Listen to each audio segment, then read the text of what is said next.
पिछली वीडियो में बताया था कि मेरी नेक्स्ट वीडियो का टॉपिक होगा राजा राममोहन राय। पिछली वीडियो मैंने आपके लिए हिंद स्वराज पर बनाई थी, गांधी जी हिंद स्वराज। जाकर उस वीडियो को देख लेना यदि आपको पूरा चैप्टर क्लियरली समझना है। तो उसमें मैंने बिल्कुल अच्छे से समझाया था कि किस तरीके से गांधी जी ने स्वराज की स्थापना की कामना की है।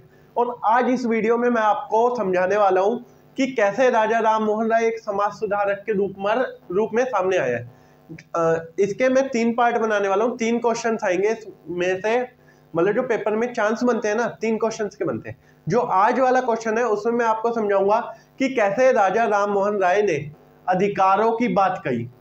या एक क्वेश्चन ऐसा भी आता है बेटा कि भारतीय पुनर्जागरण के एक कहते हैं ना शुरुआत करने वाले, कि आखिरकार भारतीय पुनर्जागरण की शुरुआत किसने की। तो उनमें से एक बहुत बड़े विद्वान थे राजा राममोहन राय। राजा राममोहन राय ने किस तरीके से भारतीय पुनर्जागरण को बढ़ावा दिया, या भारत में विद्यमान किन कुरीतियों को उन्होंने दूर किया, किन गलत रीति रिवाजों को दूर किया जो हमारे हिंदू धर्म में विद्यमान थी। अब मैं राजा राममोहन राय जी की थोड़ी सी जीवनी बताता हूँ आपको।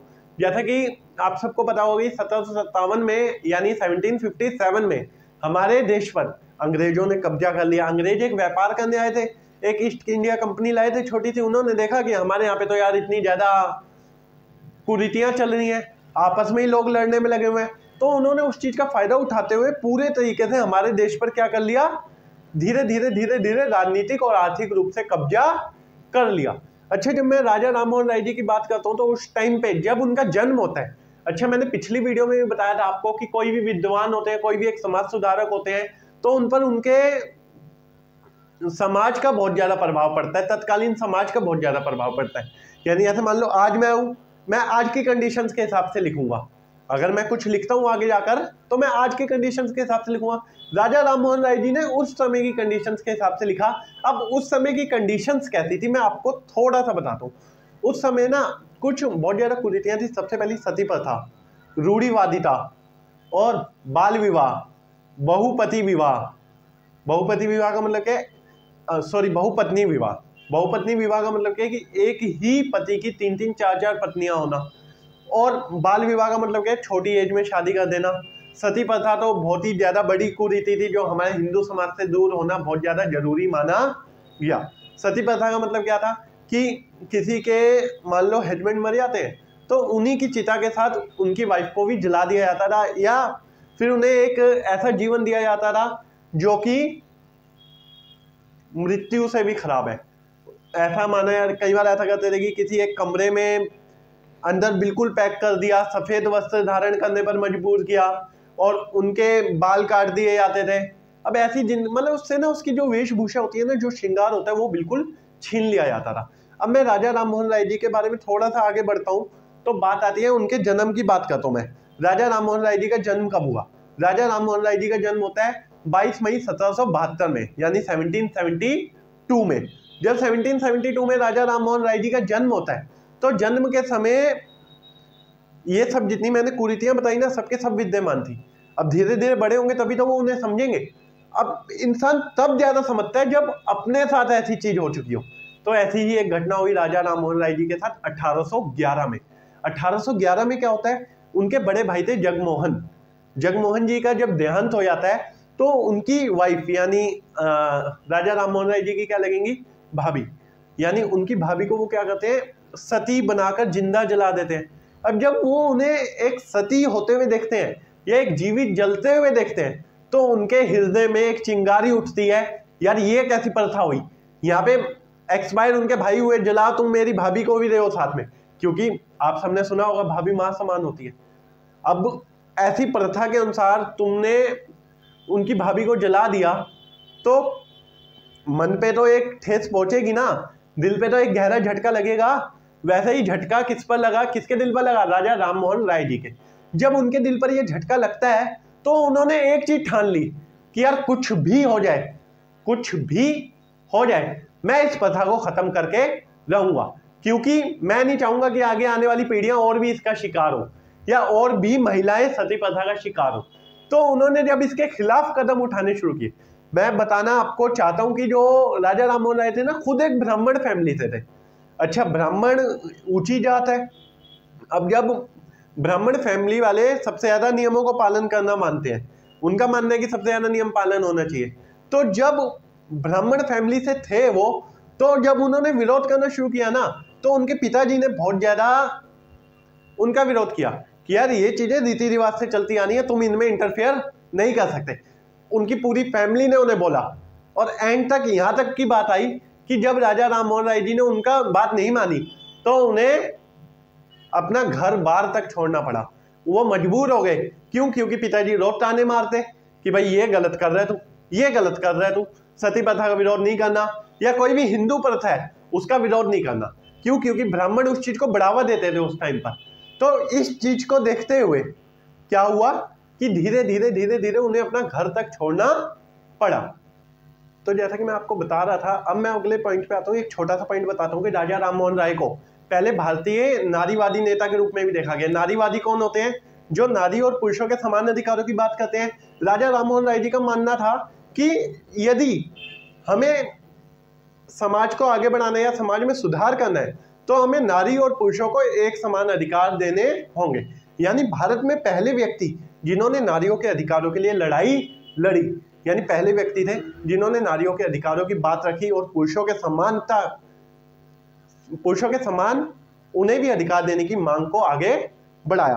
अब मैं उसके बाद एक और पॉइंट बताता हूँ कि राजा राम मोहन राय जी अंग्रेजों के प्रत्यक्ष रूप से विरोध कभी नहीं करते थे।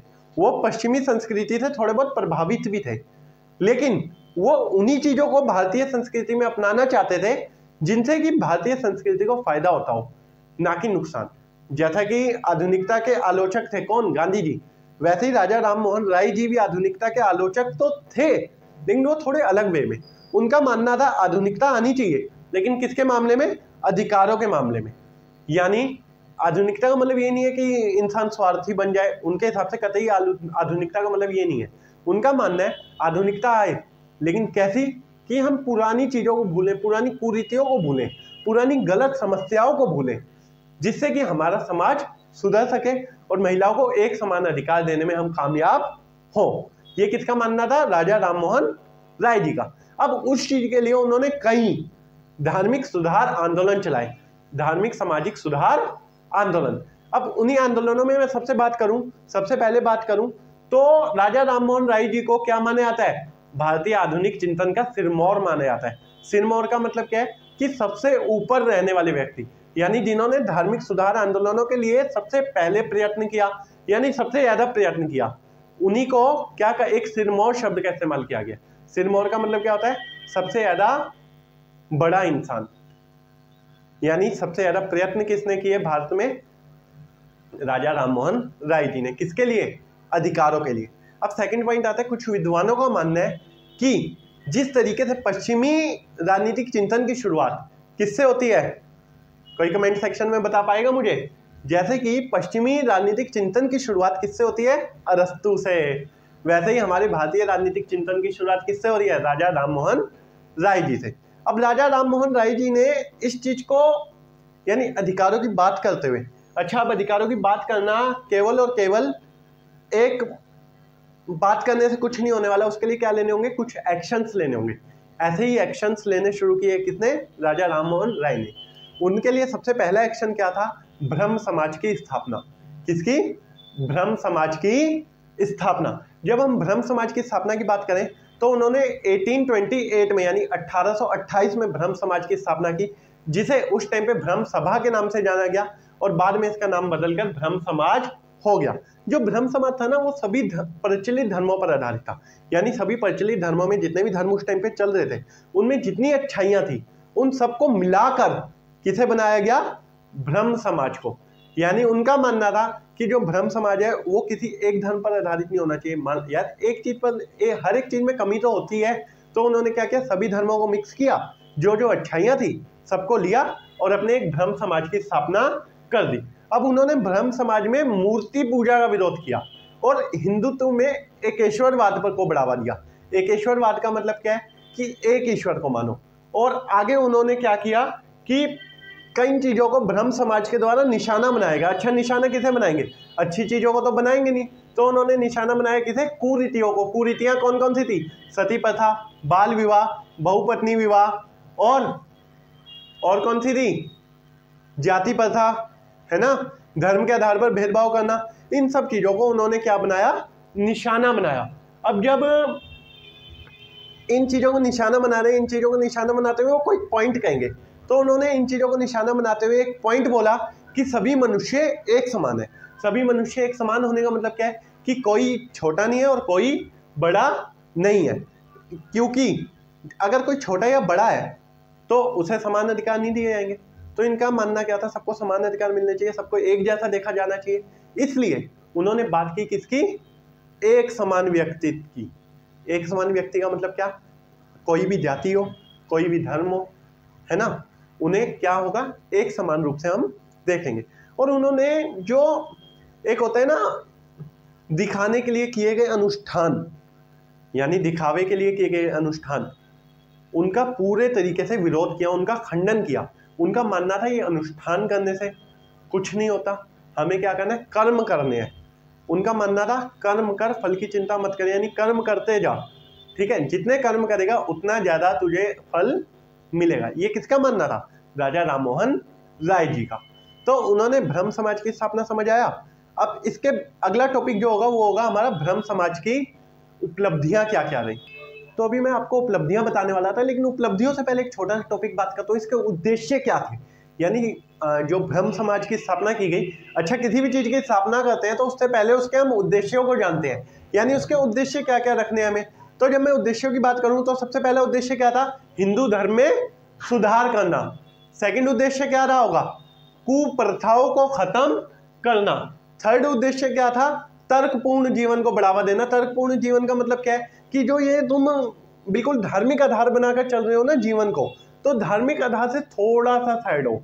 थोड़ा सा साइड होने का मतलब ये नहीं है तुम अपना धर्म छोड़ दो, थोड़ा सा साइड होने का मतलब है कि उससे प्लस होकर सोचो थोड़ा सा, यानी कहते हैं हमें अपने अधिकारों की रक्षा करनी है, उस चीज को सोचो। तर्कपूर्ण जीवन जियो, यानी अच्छा जो धर्म में गलत है जो चीज, उस चीज को हटाओ, रिमूव करो। अगर हम हिंदू धर्म की कुरीतियों को रिमूव करेंगे तो ज्यादा से ज्यादा लोग किसे अपनाएंगे, हिंदू धर्म को अपनाएंगे, जिससे कि हमारे सनातन को भी बढ़ावा मिलेगा। समझे बात को, राजा राम मोहन राय जी क्यों ऐसा करना चाहते थे, उद्देश्य समझ आए। अब कई लोग क्या करते हैं, उन्हें हिंदू विरोधी बता देते हैं, लेकिन वो हिंदू विरोधी नहीं थे, वो क्या थे, हिंदू धर्म के समर्थक थे। लेकिन वो हिंदू धर्म में जो प्रचलित कुरीतियां है ना, उनके विरोधी थे। जो उसमें गलत चीजें चल रही हैं उनके विरोधी थे। उन्होंने कभी भी हिंदू धर्म का विरोध नहीं किया। तो इन द सेंस इस चीज को गलत मत समझना कभी भी।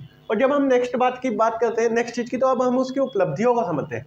अच्छा, जब देखो अब मैंने कोई चीज स्थापित किया है तो उसकी कुछ ना कुछ उपलब्धियां रहेंगी, और सबसे बड़ी उपलब्धि जो हम खुश होने वाली बात है हमारे लिए भी और हिंदू समाज के लिए भी, 1829 में एक अंग्रेज थे विलियम बेंटिक, उन्होंने एक कानून बनाया और सती प्रथा को अवैध घोषित कर दिया। सती प्रथा को अवैध घोषित करने वाला क्या है कि उसे एक कानूनन अपराध बता दिया। सेकंड उपलब्धि क्या रही कि जो जाति पर आधारित भेदभाव होता था वो काफी हद तक कम हुआ। और थर्ड उपलब्धि क्या रही, हमारे हिंदू धर्म में काफी हद तक सुधार होने लगे। तो अब आपको ब्रह्म समाज समझ आ गया होगा, ब्रह्म समाज के उद्देश्य समझ आ गए होंगे और ब्रह्म समाज की उपलब्धियां समझ आ गई होंगी। अब जो नेक्स्ट चीज की उन्होंने समाज सुधार के लिए, वो क्या थी, हमारी सती प्रथा का विरोध। सती प्रथा एक प्रचलित प्रथा थी हमारे हिंदू समाज में। उसमें क्या था कि महिलाओं को स्वेच्छा से, कैसे, स्वेच्छा से जाकर क्या करना है, अपने पति की चिता पर बैठ जाना है और सती हो जाना है। अच्छा, यहाँ पे स्वेच्छा की बात है, लेकिन कई स्थितियां हमें ऐसी देखने को मिली जहां पर एक महिला सती होना नहीं चाहती थी, लेकिन उसे जबरदस्ती सती किया जा रहा है। यार मतलब तुम उसको जीवन को जीवन ही नहीं समझ रहे, उसका भी अपना अस्तित्व है, महिला का जीवन भी जीवन है, इस चीज को मानो। ये किसका कहना था, राजा राम मोहन राय जी का। अब आगे बढ़कर उन्होंने सती प्रथा का विरोध किया। अच्छा, उनमें ना सती प्रथा को लेकर सबसे ज्यादा एक कहते हैं ना हृदयघात तब हुआ जब उनके सामने उनकी भाभी, अभी मैंने रिपीट कर रहा हूं जो मैंने पहले बताया था, जगमोहन जी, उनकी डेथ कब हुई, 1811 में। तब उनकी भाभी को उनके सामने चिता पर जिंदा जला दिया गया, तब सबसे ज्यादा हृदयघात हुआ उन्हें, और उन्होंने ठान लिया था कि मैं सती प्रथा को खत्म करके रहूंगा। और उन्होंने सती प्रथा के लिए कदम उठाने शुरू किए।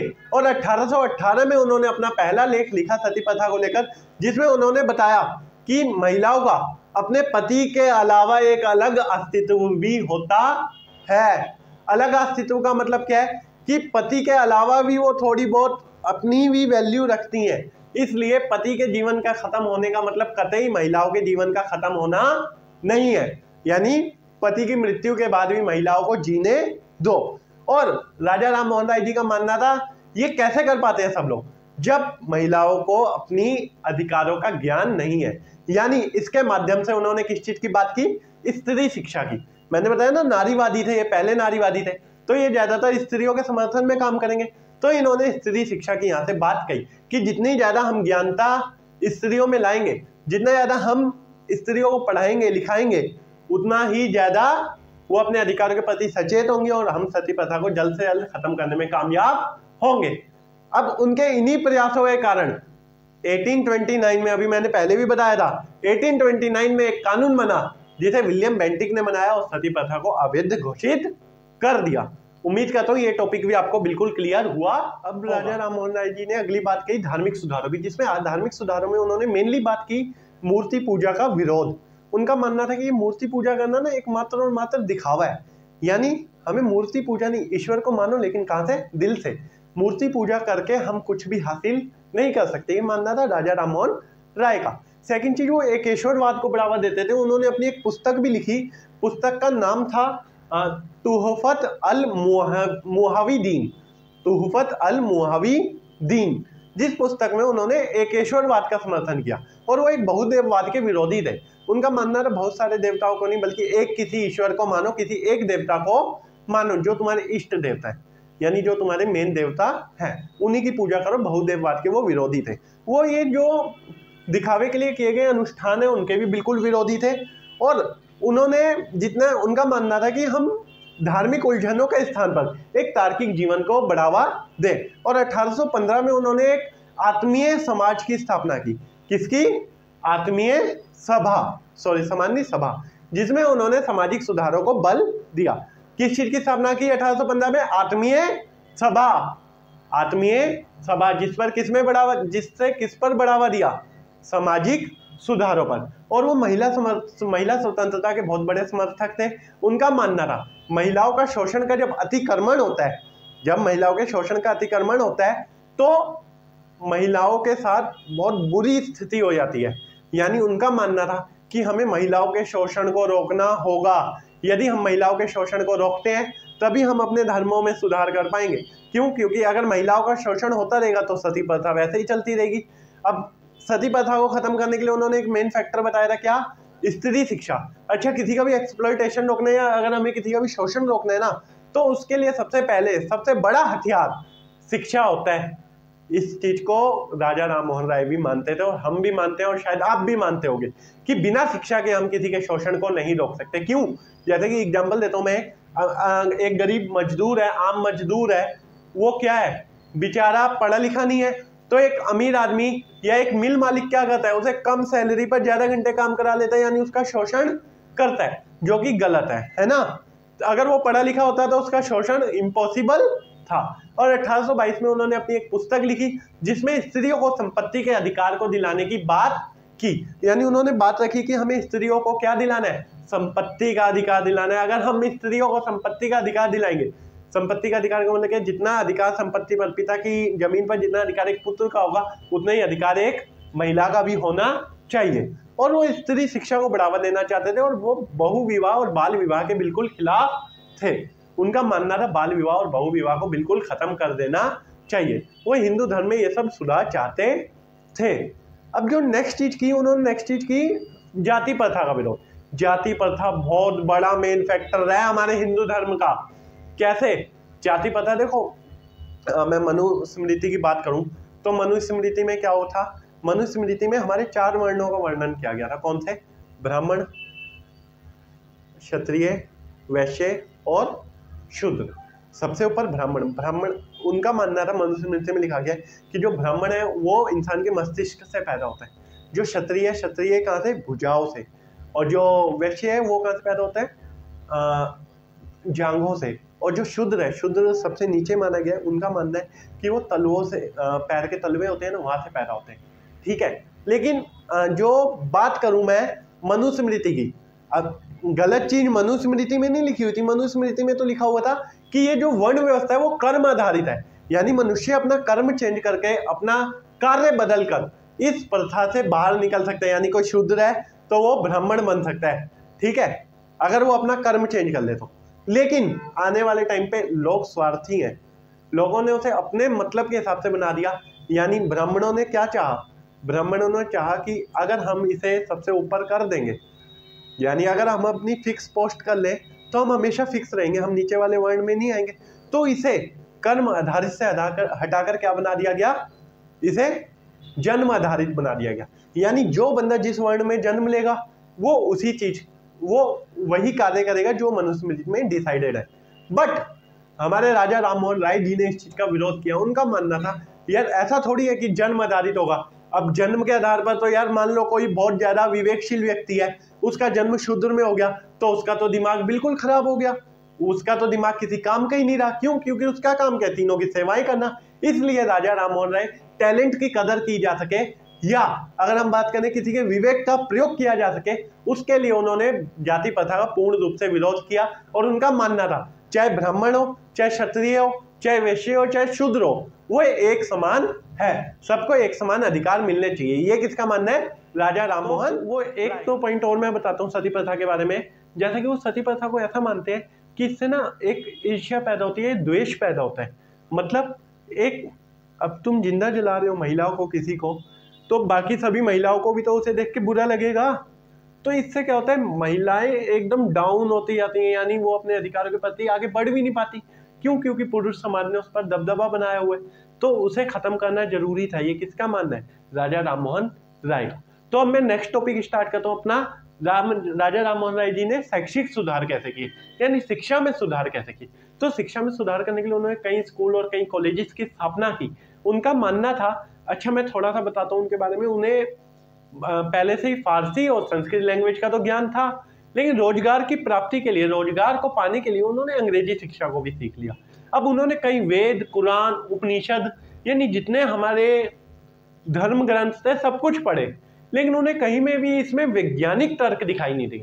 उनका मानना था यदि हमें समाज सुधार करना है तो शिक्षा में वैज्ञानिक तर्कों का होना बहुत जरूरी है। इसलिए उन्होंने वैज्ञानिक तर्कों की स्थापना के लिए कहीं ना कहीं आधुनिक शिक्षा को बढ़ावा दिया। आधुनिक शिक्षा का मतलब क्या है? अंग्रेजी शिक्षा। उन्होंने अंग्रेजी शिक्षा को बढ़ावा देने के लिए सबसे पहले 1817 में डेविड हरे के साथ मिलकर हिंदू कॉलेज की स्थापना की, और हिंदू कॉलेज की स्थापना करने के बाद उसमें पूर्ण रूप से आधुनिक शिक्षा को बढ़ावा दिया। और 1822 में उन्होंने हमारा एंग्लो वैदिक स्कूल खोल दिया, और 1826 में उन्होंने वेदांत कॉलेज खोल दिया। इससे क्या हुआ, धीरे धीरे धीरे धीरे शिक्षा में अचानक से क्रांति सी आ गई। यानी उन्होंने क्या किया, धीरे धीरे धीरे धीरे एकदम शिक्षा को बढ़ावा देना शुरू किया। बड़े स्तर पर उन्होंने आधुनिक शिक्षा को फैलाना चाहा। आधुनिक शिक्षा क्यों? क्योंकि उनका मानना था धार्मिक शिक्षा बहुत अच्छी है, धार्मिक शिक्षा अध्यात्म को बढ़ावा देती है, लेकिन अगर हमें समाज में सुधार करना है तो हमें धार्मिक की जगह थोड़ी वैज्ञानिक शिक्षा को भी ग्रहण करना होगा। इसलिए उन्होंने आधुनिक शिक्षा को बढ़ावा दिया।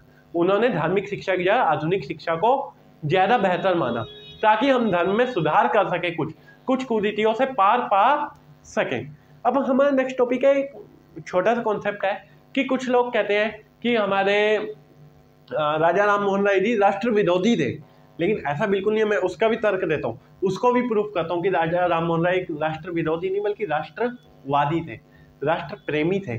कैसे पता लगता है? इसके कुछ तर्क हैं। अच्छा एक चीज बताओ, अगर वो राष्ट्र विरोधी होते तो लोगों को अधिकारों के प्रति जानकारी देते?